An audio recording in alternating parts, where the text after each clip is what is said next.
like top 3 on a bad day. For sure. You know what I'm saying? Sure. All right. Top 3. What up? What up? What up?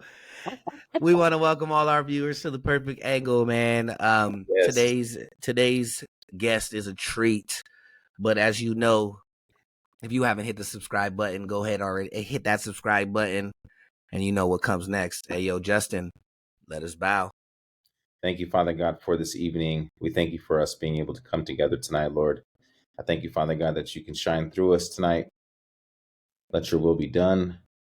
Let love abound greatly. Wisdom, knowledge, revelation flow freely. In Jesus' name we pray. Amen. Amen, amen, amen. Sir. Yeah. So, do it. As you know, it's your boy Paul Wall, and that's my boy JG over there. Often. And tonight's guest, man, he goes by Hazerd. You can find him on TikTok. I am a Hazerd. On the gram, I am a Hazerd. But our guest today is Daniel Sanchez. Hazerd. What's up, man? Welcome to the show, brother. We're good. We're good. Thank you for being on the show, bro. Yeah, absolutely. Thanks for having me. I'm a Hazerd. I'm a Hazerd. Oh, that's cool. My bad. Yeah. There you go. No.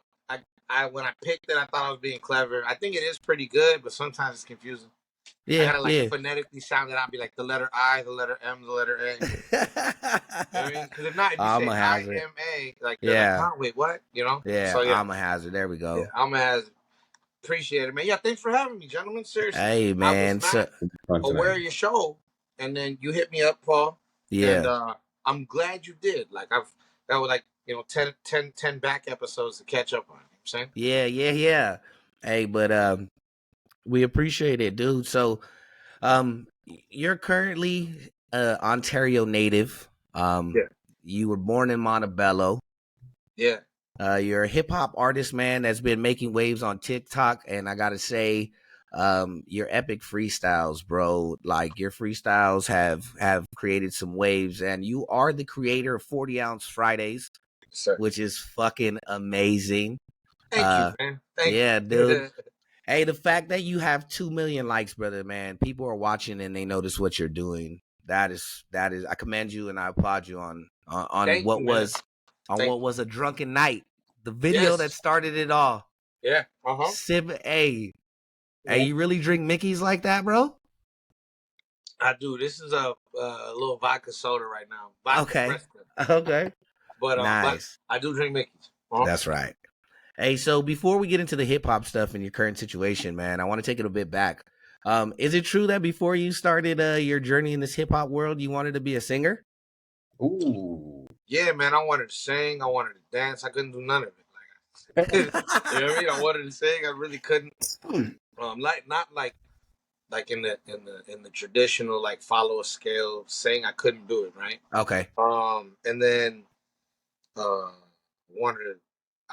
really wanted to be an entertainer.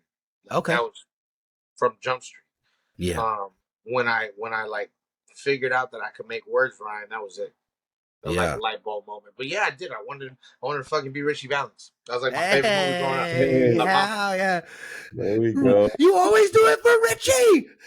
Mm-hmm. Mm-hmm. You love him more than me. What about me? What about me? Right?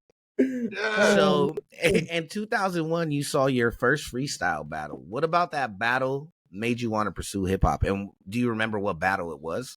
It was like a cipher that like fools were ciphering, and I was like in like 7th grade.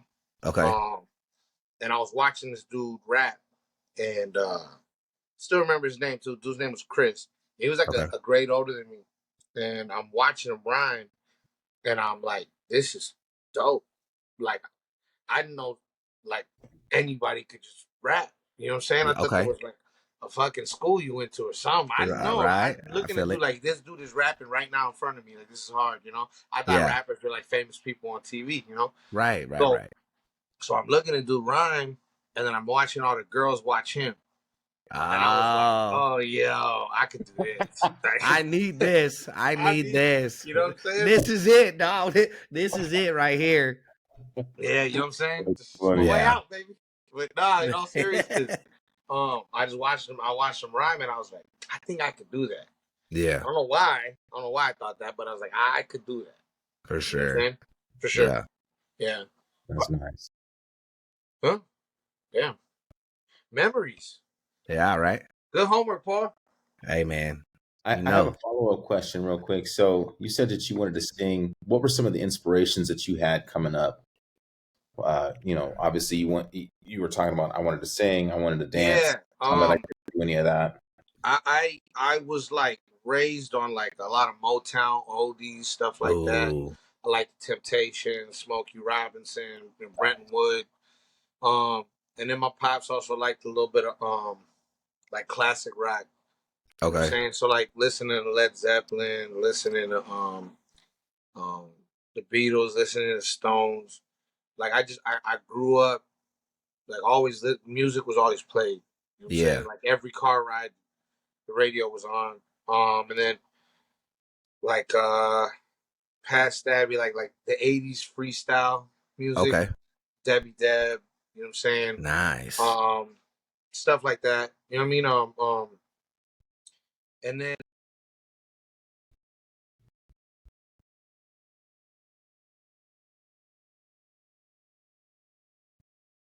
from there it was like 90s R&B. The baby making music like, for real. Like Keith Sweat, Genuine, Usher. Nice. Okay. There's one dude I would say, but we can't say him no more because he's doing like 1,000,000 years. He under the jail. So him too, you know what I'm saying? Hey, I'm just keeping a buck, like listen to that. I was at a party last night, bro, and the kids at the party put on the name that we can't say, and let me tell you, everybody in that party was dancing to that fucking song. They didn't care. Step in the name of love. They in the name of love. Yeah, they were stepping in the name of love, baby. You already know. Look, I mean, a lot of his stuff, and then rap. Like I remember one of the first rap records I can remember hearing is like "Boys in the Hood" by Easy. Okay. One of the earliest, like, distinct memories of me hearing a record. You know, like "Boys in the Hood" by Easy, "Brass Monkey" by the Beastie Boys, "I Need Love" by LL. You know what I mean? Like, I remember hearing these records and like, you know what? We were just talking about it yesterday. I was talking about "Color Me Bad." Y'all remember them fools? Wow. "Color Me Bad." Wow. You know what I'm saying? Like, that is. So that was my childhood. That's legit. I grew up listening. Yeah, there you go. And you look like you could have been one of them fools. You know what I'm saying? Just give him one earring, and the little skull cap. Yeah. Oh man. With a fucking Versace blazer from like 93. Dude. That's for funny. sure. Yeah, so I music was always played. You know what I'm saying? It was all music was a big part of my childhood. I would say, like listening, consuming it. Okay. So for the people who are not aware of your story, your journey hasn't been an easy one. Back in 2005, your career started to go in a different direction. You started to have some run-ins with the law, and in 2012, you finished serving your time. What was it that made you finally decide that that's it, and I'm done with all this craziness? I just got really, really, really good at doing crime, so I don't get caught anymore. No. In all seriousness, right? In all seriousness. Yeah. He's like, please don't come knocking on my door. Paul, don't edit that out. But for real, I would say that I got tired of, because it was like a 7-year run there, and then even when I got out, I was on high control parole for like 2 years. Yeah. So I wasn't really like free until like 2014, going 15. Yeah. Okay. And that was a long time. Like about 2015. And for me, it was just like, I was like, yo, I'm an adult, but not really. Yeah. Right? I paroled at 24, going on 25. At that time, in 2012, I was 24, getting to 25. And I didn't know, bro. I didn't know how to have a bank account. I didn't know how to pay bills. I didn't know how to fucking drive. Like, you know what I'm saying? Nah, for real. Damn. And so like, I had never had none of that shit. And so I Okay. always say, like, while people were going to college or figuring their life out that way, I had to kind of grow up in prison. And Okay. so I just remember like my 21st birthday being in the county. I remember like my 22nd birthday being, let me see, what was that? I was in Ironwood, I think, when I turned 22. Damn. I remember being out of state. My first time ever on a plane, I was in Con Air, like shackled up. I'd never been on a plane before, and my first ride, like I realized I'm scared of trying to fly because, like I told y'all, La Bamba was my favorite movie. So like I'm terrified of planes, bro. And my very first time on a plane, I'm shackled up. I'm walking across the tarmac like with waist shackles, ankle shackles. You know what I'm saying? I'm like black boxed up, and I'm like shuffling across the tarmac, and we got fools like pointing with the rifles at us, right? That was my first time I ever went on a plane. You know what I mean? And, like I had ankle shackles on, and I'm trying to climb up the fucking steps on the plane. Every single step hurt. And I remember like, every single step, like the ankle shackles just like tearing the skin off my ankle. And I remember like every step, I was like, "Fuck this, fuck this." And I had a lot of moments like that throughout my time, like where I was like, "I hate this shit." You know what I mean? Like every single like young adult moment that you could think of, getting your first place, a 21st birthday, maybe a trip to Vegas, anything you could think of, college frat parties, anything you could fucking think of. Like I had none of that experience. Right. You understand what I'm saying? My 21st birthday is like tied to some fucked up shit. My 22nd, 23rd, 24th birthday, like when people were like, I remember my first like real job. I was like 22, 23, you know what I'm saying? Yeah. I'm like, word, I was in a prison riot. Like, you know what I'm saying? Like, I remember the first time that I remember this, yeah, word, I was in a riot. They ended up on CNN. You know what I'm saying? Oh, yeah. So it's like for me at least, I realized while it was happening, this is stupid. Yeah. This is like, I like to say I'm smarter than the average bear. You know what I'm saying? But like a lot of times when we're young, we're in the moment of whatever we're in the moment of. We don't really think about consequences. You have no like life perception on the issues. Why younger people tend to make more rash decisions. But I remember being young, and I remember thinking like, this is business. Like I got out at 24. My sister was like 21, and she already had a way better grasp on life than I did. Damn. So she graduated, a UC Santa Barbara. She got a bachelor's degree. Like she's like really like moving into her life. Okay. And I was like this grown ass baby. Like I didn't know how to do shit. You know what I'm saying? Yeah. So I think that when I came, like I was already feeling that way. But then when I came home and I seen fools I don't know from high school or whatever the case is, like just living their life. People got kids, people got lives, the whole nine. And I was standing there like an idiot, like, well, all right, I think I had like a list of like ridiculous goals. You know what I'm saying? Like, obtain a driver's license, open a bank account. You know what I'm saying? Like real basic stuff, right? Yeah. And it was like I was getting it done because I knew I had to get it done. But part of me, as I was getting it done, was like, bro, this is ridiculous. You're 24 years old, dog. You know what I'm saying? You barely know stuff, Yeah. So it's like, instead of like feeling sorry for myself for being like, oh, well, it's so hard because I'm this old and I don't know how to do these things. Like, I was like, I'm going to learn. You know what I'm saying? That's I'm going to teach myself. I'm going to force myself to be a functioning human being. That's right. You know what I mean? And I would say that would be it right there. I just got tired, bro. Yeah. Tired. Not for my family, not for my loved ones that were there for me and their hearts broke for me. Yeah. Ultimately, it had to be for me. Like I was tired for me. Yeah. You know what I'm saying? I feel it. From the time you were saying from 2005, right? Yeah, it's when I turned 18. But I mean, from like 03, I would say from like 2003 to like 2015, I was always in some shit. Damn. You know what I'm saying? Yeah, I feel it. So yeah, I just got tired, bro. Okay. So let me ask this. The moment you got tired, what was that can you take us back to that? Because I think for all of us, we've gotten to a point at some point in our lives where we're like, you know what? I am tired of this. Like, some people hit rock bottom. Others just, might have like that come to Jesus moment or like an epiphany. Yeah. What was that moment for you? When was it? Like, was there something that happened, or was there something where you're just like, dude, like, what is this? What am I doing? Yeah, I think I hadn't fully realized it yet because I was still in the middle of it, but Okay. I was still incarcerated, and I had not heard from my daughter or her mother for like 2 years at this point.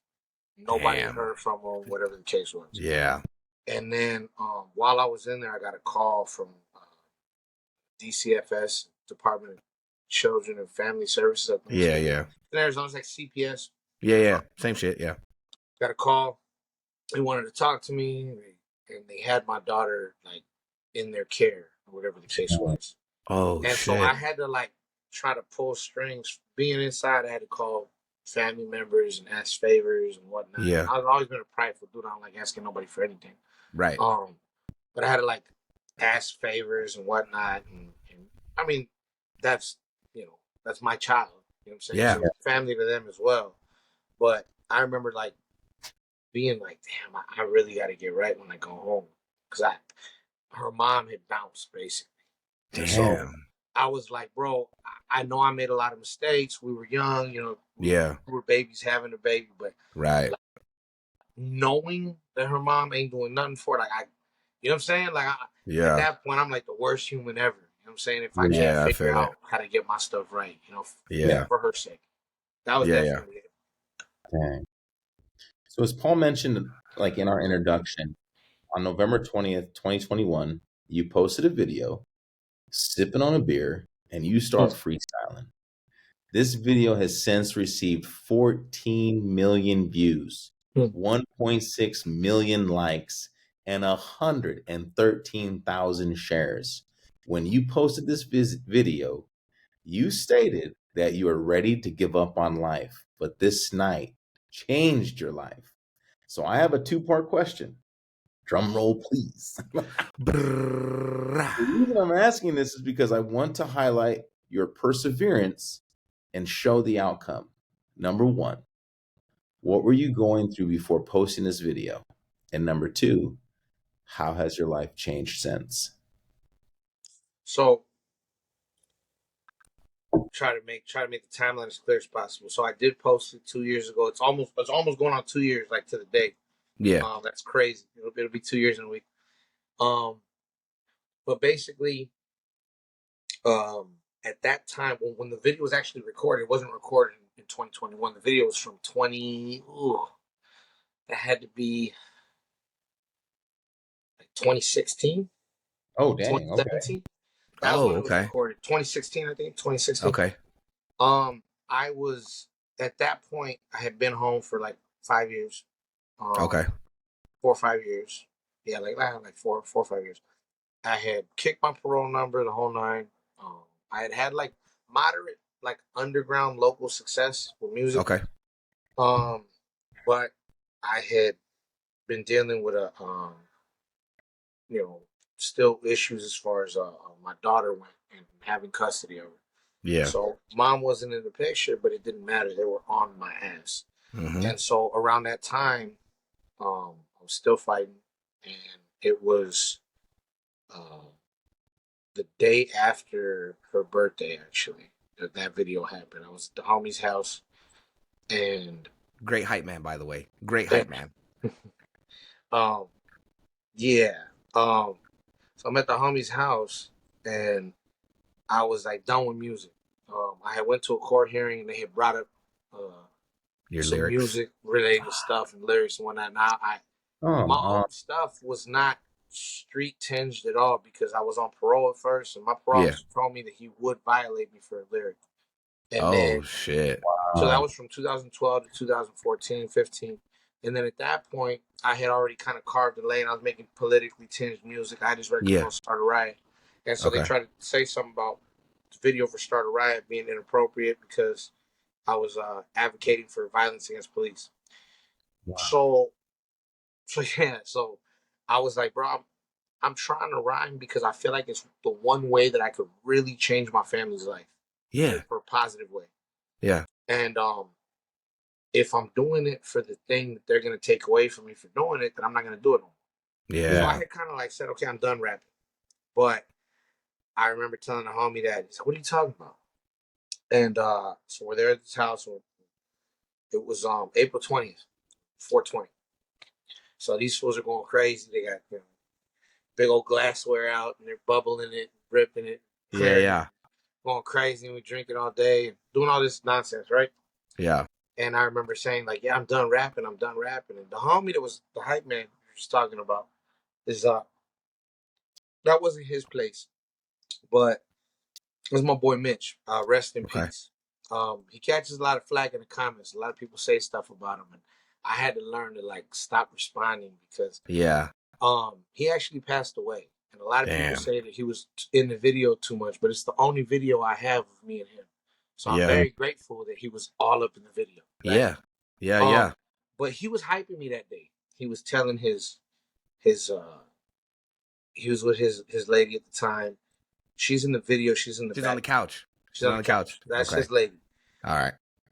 So he was telling her the whole night, like, you know who this is? This is Hazerd. This is the dopest rapper I ever met. Yeah, You don't understand who this is. And just hyping me up. And I always say, like, no dude ever wants to give you any kind of props in front of another, in front of a female. You know what I'm saying? Like, no dude's gonna big up another dude. Right. But he was giving a lot of love to me. And I told him, bro, I'm kind of done rapping. He's like, nah, you can't be done rapping. You're crazy. Nah, there's no way. Yeah. And then I told him, but look, I want to rap. I want to like drop a bunch of bars. I really want to rap. And so, if you watch the version of it's on YouTube, I say, like, I got drunk, so I want to rap. You know what I'm saying? Okay. Like, it's like a longer intro. Yeah. I chopped it off for TikTok. Yeah. So I rapped, whatever, and I was completely, by the time we actually recorded that, I was like blacked out drunk. I don't actually remember doing it. Damn. I can't remember that time that I rapped. I don't remember. Right. Okay. I've seen it since, and I'm like, man, I was really on point. Oh, I hit it. You're like, yo, I snapped. I killed it, right? But it was like, I couldn't remember. The next day, I wake up in my home and like I look at my lady, like, was I fucking rapping at the homie's pet? She's like, yeah, they recorded you. It's on your phone. I'm like, okay, so I watch it and I'm like, let's see how. I'm thinking it's gonna be like, yo, I don't give a fuck. Yeah. Freestyling while I'm holding the cup. Yeah. So I'm just thinking like it's gonna be that bad. And I watch it, I'm like, ooh, that was quality. All right, I like that. Yeah, that right. Yeah. And so I was like, okay, I'll throw it on Facebook. I threw it on Facebook, like on a personal Facebook page. Yeah. It got it got like a few plays, whatever, and then somebody picked it up maybe like 2 months after, and then it ended up being like 15,000 views. Nice. So I knew, and this was back in like 2018, somewhere around there. Okay. I knew people liked it, whatever the case was. Then after I ended up getting custody of my daughter, whatever, she came to stay with me, and my boy. Congratulations. Thank you. My boy, Urban, actually hit me like, bro, I got a bunch of beats. Let me just show them to you. I was like, all right. So he brought over a bunch of beats. I was like, man, these are hard. Started recording over the beats, and I was trying to figure out a way to promote the music. Yeah. I told him, hey, bro, remember that one video where I was like just drunk off my ass and like you got a bunch of views on Facebook? What if I did that every week, bro? Like I'll call it 40 Ounce Fridays, you know? I'll have 40 Mickeys. Yeah. We'll pick a beat and I'll rap over it. And he's like, that's hard. Let's do it. So originally we were just gonna do like 10 or 20 and then drop this little project that me and him had. Okay. But then like the verses kind of started like catching fire a little bit. People kind of liked them, you know? Yeah. And it kind of grew into a thing of its own. Then at a certain point I was like, all right, this is what we're gonna do. We're gonna go for a year. And when we get to a year, we'll do 52 of these. We'll get to a year and we'll finish it. And we'll drop this project we wanted to drop. And so he was like, all right, cool. And then this was in 2019. Okay. And then COVID happened. Yeah. So I'm at home. And he's at home, and I would I started I kept recording. I would record him Yeah. at home, send them Right. to him. He'd send them back to me. I'd post them. Okay. He'd edit them for me, and then I'd post them. We did it all through COVID. Okay. And then it kind of like got a life of its own, to a point where I had like maybe a couple thousand followers on IG. I didn't have a TikTok. Okay. My boy, I had two of my homies, my boy Louie, my boy Chef. They were bugging me to start a TikTok. Like, bro, start a TikTok. Bro, start a TikTok. Bro, start a TikTok. Yeah. You would go crazy over there. I'm like, bro, I'm not doing dances. I don't know what I'm gonna do with TikTok. You know? Yeah. I'm not And about to be no TikToker. you know, Right. I'm not gonna. You know. And they were like, no, you don't understand. You could just post videos of you rapping. Right. Like, they'll like that. And I was like, really? So I that one beat, it was She Make It Clap by Soulja Boy. Mm-hmm. Yeah. So She Make It Clap by Soulja Boy was going viral.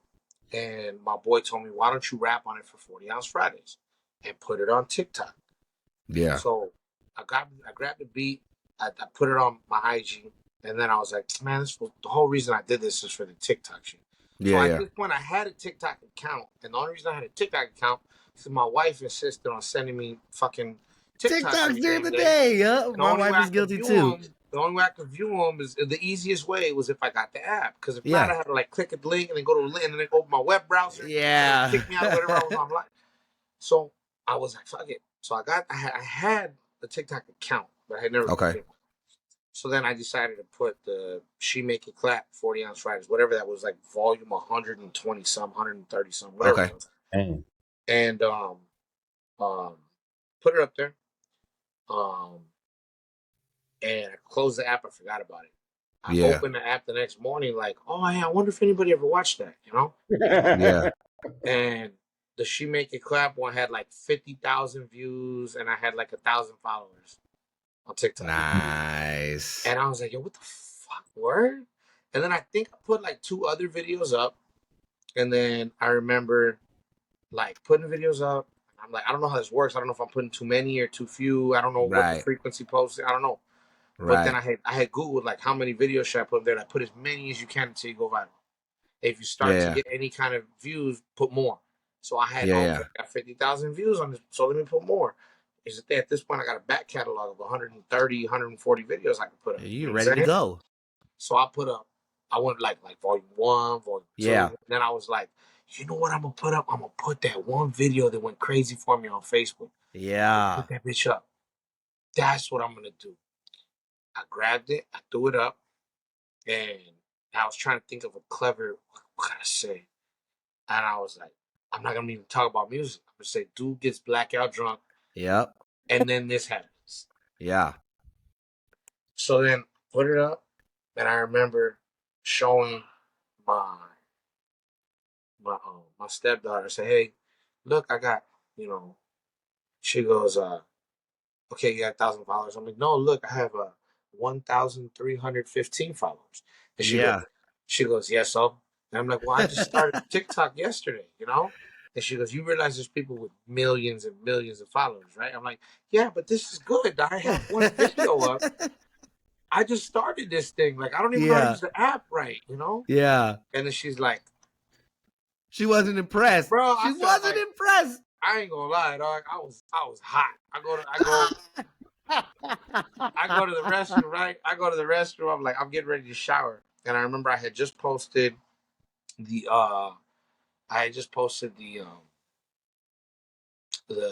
buzz bars. We'll call this buzz bars. Okay. Video of me in the living room. Yeah. So I had just posted it to TikTok, and I remember looking at it. And I remember putting my phone down and getting in the shower. And I remember thinking, like, man, I can never do nothing, fool. Like, kids don't know how to make you feel like shit, like, So I'm like, I remember I'm all sad and shit.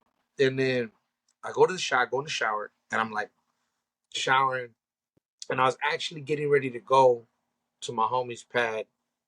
The same dude whose house that I filmed that video in. Okay. He lives in a different place now, but I was getting ready to go. It's like, that's my real friend right there. Okay. So, I was getting ready to go to his pad. We are gonna go take the wives to eat or some shit. Okay. And so, I get out the shower like 30 minutes later, and I look, and my phone's open. My phone's like unlocked. It's got the apps on, and I remember thinking like, "Fuck, my phone's fucked up now too." Yeah. Yeah, I remember being like, "Oh fuck, don't tell me my phone's messed up." So I looked at my phone, and I looked, and I'm watching it look like a slot machine. Like I'm watching my followers just go like this.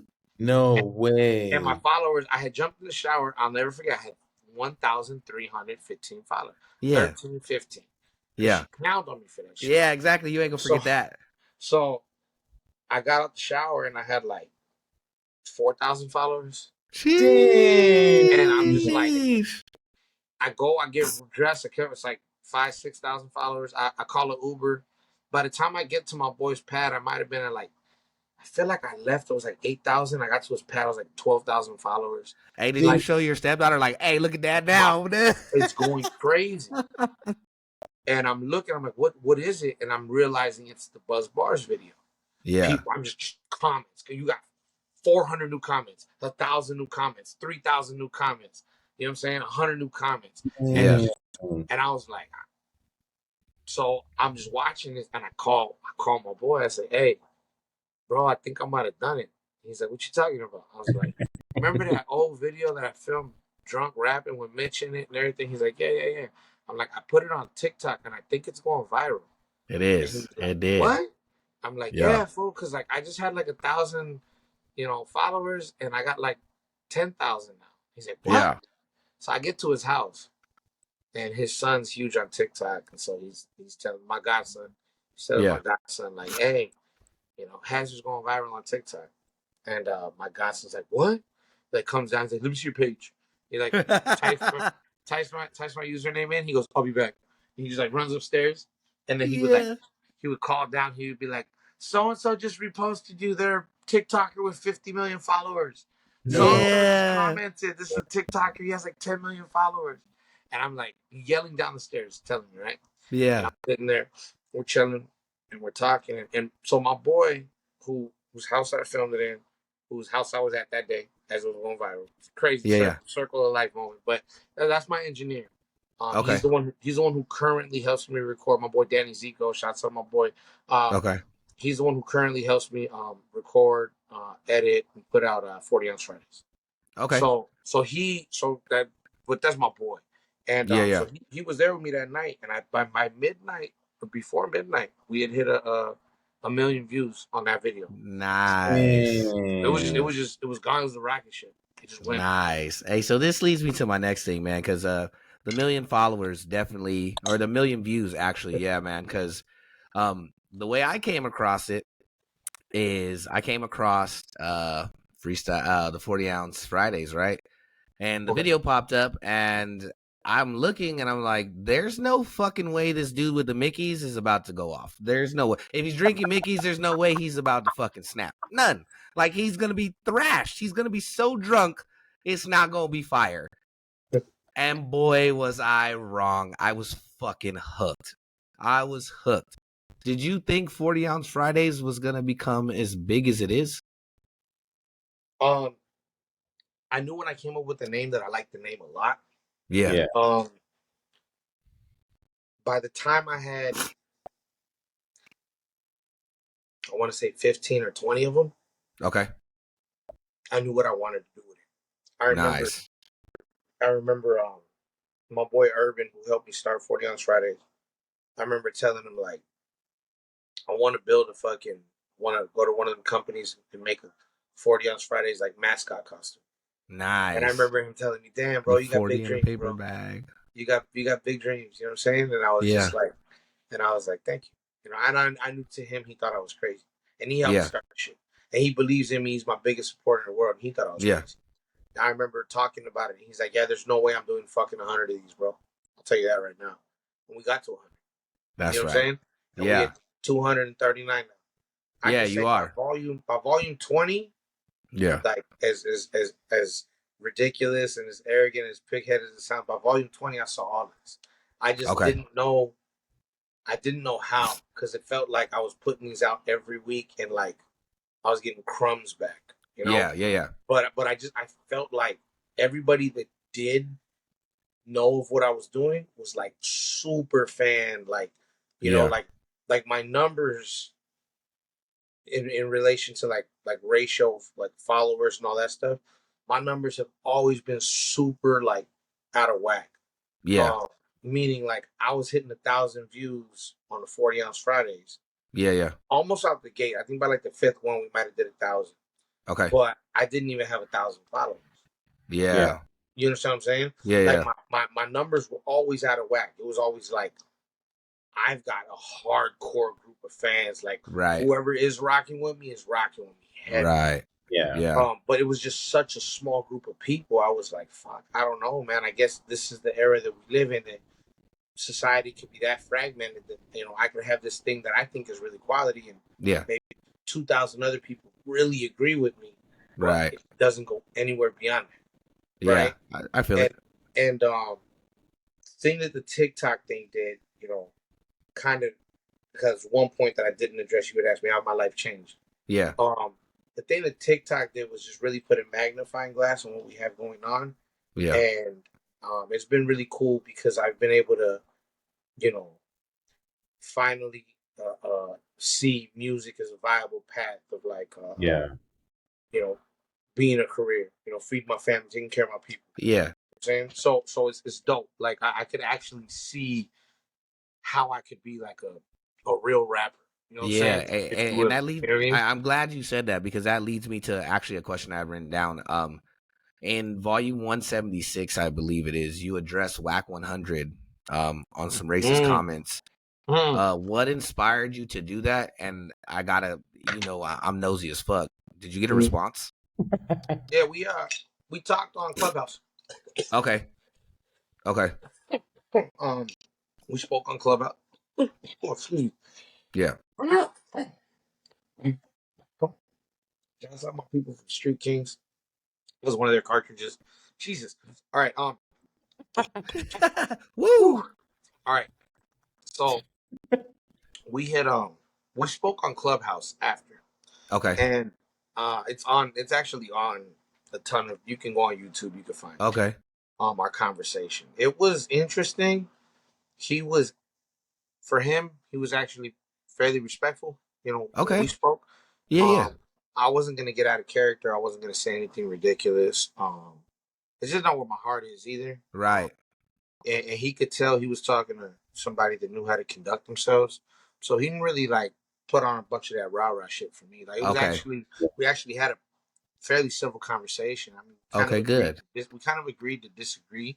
Right. My main point of contention was, I feel like he spoke on a lot of things that shouldn't have been spoke about.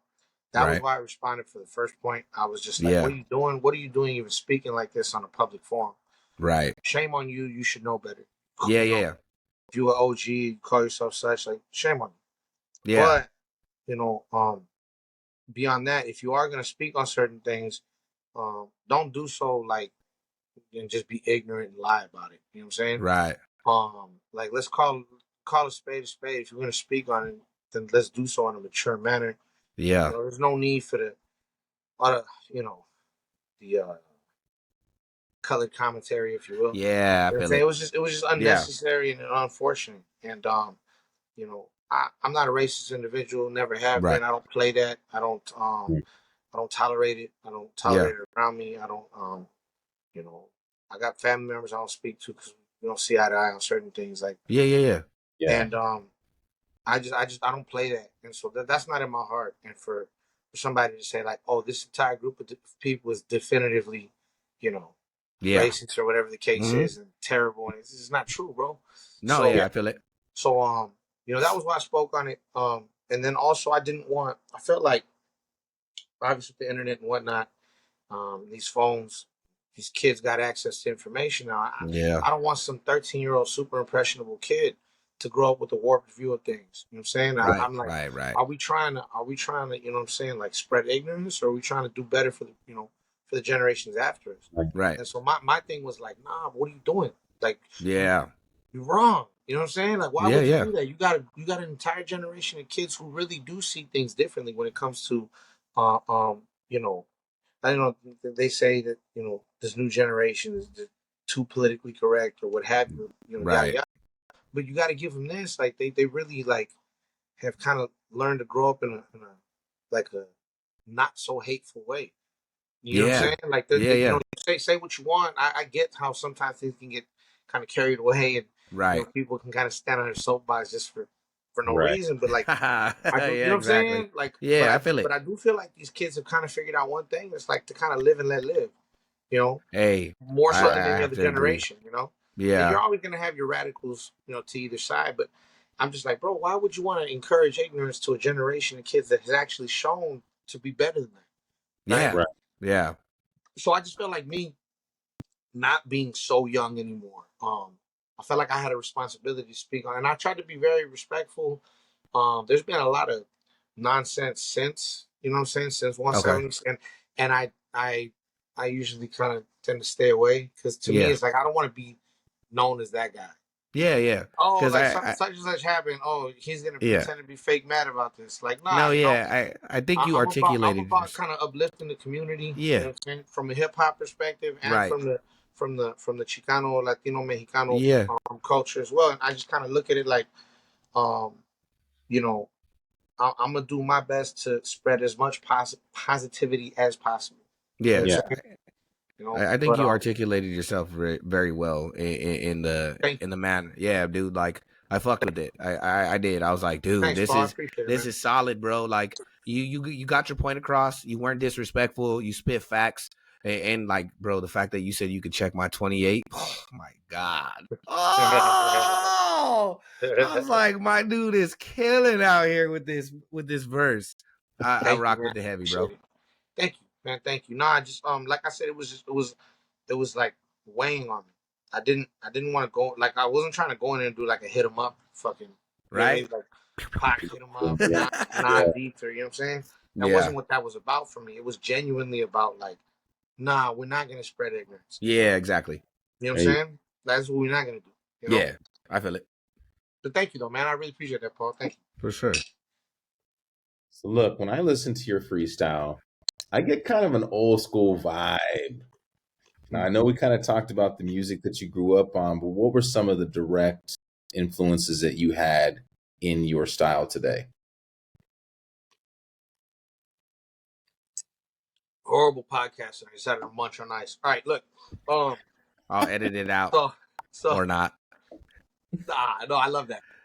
I would say definitely the whole mid to late '90s, early 2000s wave of hip hop was like instrumental in kind of shaping me as an artist, right? Specifically, so I would say like you know,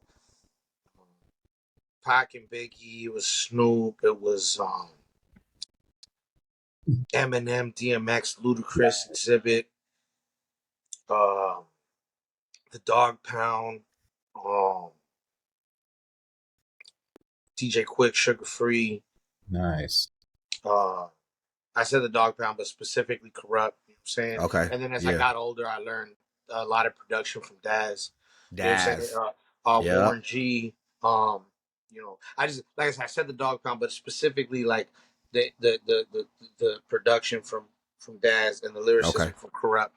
I fuck with it. But you know what I'm saying? But and then that was just West Coast, right? And then I think I said DJ Quick. Um, and then on the East Coast, it was like Wu Tang was like big for me. You know what I'm saying? Yeah. Wu Tang, Buster, um, Right. Tribe, um, Ooh, Tribe Called you know Quest. what I'm saying? Yeah. Rakim. How I came to know about Rakim was because um, I remember I was listening to the Eminem album and he was talking Yeah. about Rakim. Yep. So I was like, "Who's Rakim?" So like, I kind of knew the name and I was like, "But who? Like, what is you know?" Yeah. And I What is went he back and about? listened. And I was like, "Oh, okay." You know what I'm saying? And Yep. so you know, listening to you know, Eric B for president, right? And listening to how I realized almost right away, like I don't think this dude cusses. Like this dude doesn't have to cuss and Yeah. get this point. This is tight. Yeah. Yeah. Um, Eric Sermon. I remember that song he Just had. like Yeah, music. that was my Yes, jam, man. sir. And then it made me, and then because you gotta understand, I'm a little younger, so I didn't realize that he was part of EPMD, and then like listening to their entire Oh shit, because like yeah. I was a curious dude. So Eric Okay. Sermon, so EPMD, you know what I'm saying, Yeah. EPMD, right? And so listening to a lot of that stuff, and then like I said, Wu and just all the different, Wu Tang. I got like a gang of my style from, right? Like I wanted to Okay. dress like these fools. Like I wanted wallabies. Like I wanted a pair of wallabies off of the Wu See? Tang shit. And talking to Yeah. people, this is before the internet, so I'm like, what is that, right? Yeah. And like I've told this story on a different podcast, but actually going in and buying a pair of wallabies from like a head shop. You know what I'm saying? Oh, okay. And like I was just like I was in love with hip hop, man. And then I remember though, at the same time, I had like this like Source Awards, 1998, 1991 Source Award, Damn. and it had a bunch of like Cash Money shit on it. Yeah. Right. It had like had a bunch of like juvenile shit on it. And Yeah. I remember like listening to Juvie, and loving Okay. juvenile stuff, right? Yeah. E40 would be another one. I Yeah. always feel like I'm gonna leave somebody out, man. Like Yeah. Jay-Z, Nas, Yeah, yeah. But it was just like I was in love with the idea of rhyming words. Yeah, So that's I was tight. in love with how people put words together. You know what I'm saying? Okay. And I would listen to raps, and I remember I would judge a rap by how impressed I was by listening to it. Like Yeah. there were raps I remember listening to certain verses, and I was like, I don't know if I could ever do that in my life. Because by this point I was like thinking in my head like I want to be a rapper. So let me stop you there because this will give you your moment of clarity that you've done that, sir. So you have a verse that says, all the homies I bang with are either dead or in jail. I'm either sending them flowers or I'm sending them mail. I got survivor's remorse, dog. I'm mentally ill. Once you get them Fed charges, you ain't making no bail. I watch my people get a RICO while riding in a Regal. They said we live in evil. While our existence is illegal, I soar above it like a Mexican eagle. So excuse me if I look at you and I don't see my equal. Mm-hmm. That's from the very first 40-ounce Fridays. You're at 239. Yeah. Let me tell you, your verses are making impressions on people, man. And they've made an impression on me. And for you being Mexican, Hispanic, Latino, how does it make you feel to be putting it on for people, for your people, man? I think I try to be the I just want when maybe like 20, 25 years from now, if I'm blessed enough to have had a good run in rap, right? Professionally.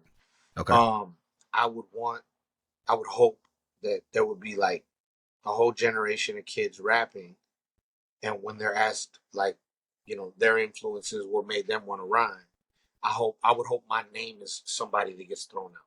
That would be the ultimate compliment for me because I love the rap shit so much. I want to see it continue. Yeah. I don't think that I'm bigger or better than any rapper ever. I just want to contribute my piece. You know what I'm saying?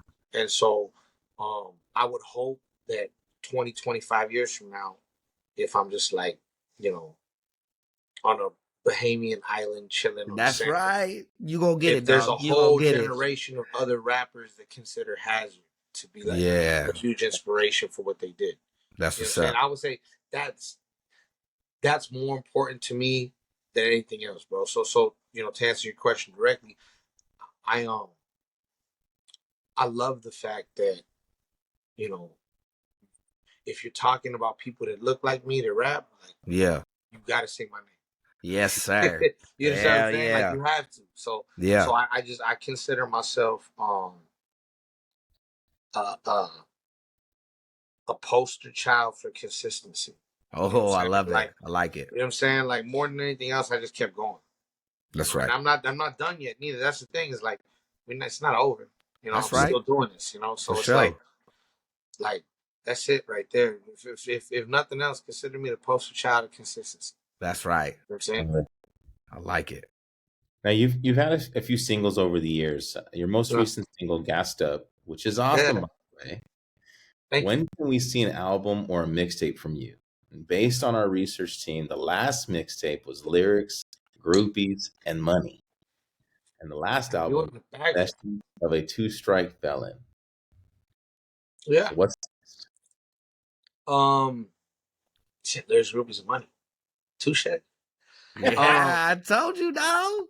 So I would say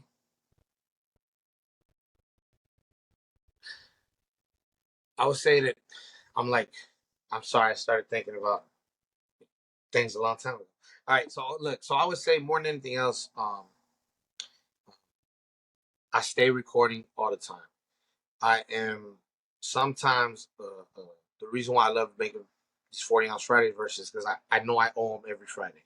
I don't get to overthink them. Yeah. Yeah. Because of anything I do musically, I'm always thinking like, how can I make it better? Okay. So I sometimes have a little paralysis by analysis, right? Mhm. I want to do too much, if you will. So my next single is Vibe Out. It's a co-branded single with Vibes. We're gonna have a real dope concept for the video and whatnot. It's gonna be a good time. Real sexy record, kind of perfect time of the year. Something you can put in your playlist if you're gonna have like a lazy Sunday with your lady next to you. Hey. So it's that's the next thing coming out. I'm simultaneously working on like 3-4 projects right now. I think the next thing that you're gonna get from me, like as a package, is gonna be Hold the Sticks. It's a collaborative EP with me and my boy VHS. It's a lot of sparse kind of sample loopy production. Minimal percussion. That's why we call it Hold the Sticks. So I'm looking forward to dropping that. So I got Vibe Out the single. And then I got Hold the Sticks. Then I got a bunch of stuff that I kind of got in the can that I can't talk about yet. But I think 2024 is going to be a real cool year for me as an artist in terms of growth, and then for my supporters in terms of new music. You know what I mean? For sure. Yeah. All right. Yeah. So as we get ready to wrap this up, man, I got, like I said, your verses are impressionable, man. So before I ask you the final question that we ask everybody else, if nobody has heard this, I'm going to read probably one of my favorite verses that you've dropped. My intention is to leave this game in a better place, hoping there's a 12-year-old now listening to everything that I be doing and thinking he can improve it. If I set the foundation and frame it, you put a roof on it, then jump over it, trying to be on some whole shit. I'm hoping that I'm considered a legend before it's over with. My guy, you're a fucking legend. Yeah. Hey, bro. So the question we ask everybody: what was the perfect angle you took to start your path? There you go. Perfect angle I took to start my path, I think, was